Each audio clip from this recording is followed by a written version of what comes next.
एक लड़का अपनी भेड़ बकरियों को लेकर चराने के लिए रोज जंगल लेकर जाया करता था।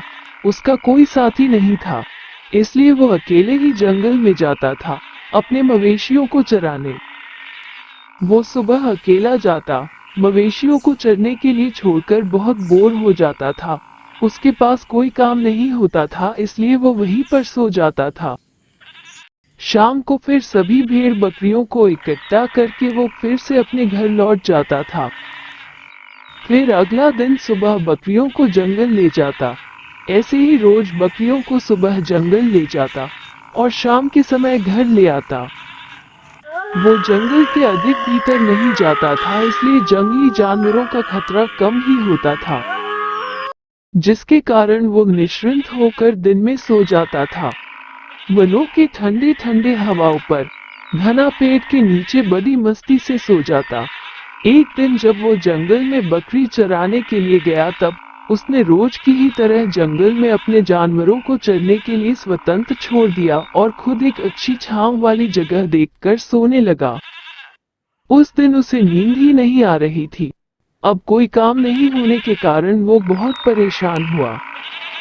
जंगल आने से पहले बहुत से खेत रास्ते में पड़ते थे, जिन पर दिन में गांव के किसान आकर खेती करते थे। तो उस दिन उस लड़के के मन में शैतानी सूझी और वो उसी समय जोर जोर से चिल्लाने लगा, बचाओ बचाओ, भेड़िया आया, बचाओ। लड़के की आवाज खेतों तक जा रही थी। किसान लड़के की आवाज सुनकर फौरन अपना काम धंधा छोड़कर उसके पास आए। उनमें से एक किसान बोला, बच्चे डरो नहीं, बताओ कहाँ है भेड़िया। तब लड़का हंसने लगा और बोला, हाँ हाँ हाँ, भेड़िया तो नहीं है यहाँ कहीं, मैं तो मजाक कर रहा था।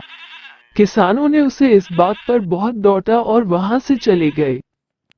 कुछ दिनों के बाद भी लड़के ने यही नाटक रचा और उसको उस दिन भी किसानों ने बहुत डांट लगाई।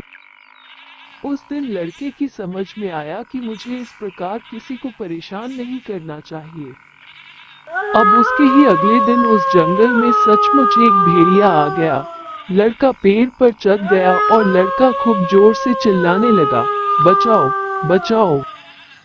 उस दिन किसानों ने सोचा कि वो लड़का आज भी नाटक कर रहा है। सब अपने अपने काम में ही लगे रहे। वहां भेड़िए ने 2-3 भेड़ों को मार डाला और एक बकरी का बच्चा अपने साथ लेकर चल दिया। उस दिन लड़के को अपनी की गई भूल पर बहुत दुख हुआ। तो बच्चों, क्या समझा?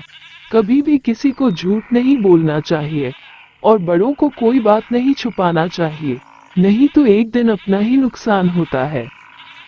इसलिए कहते हैं, झूठ बोलने वाले तेरे मुंह काले।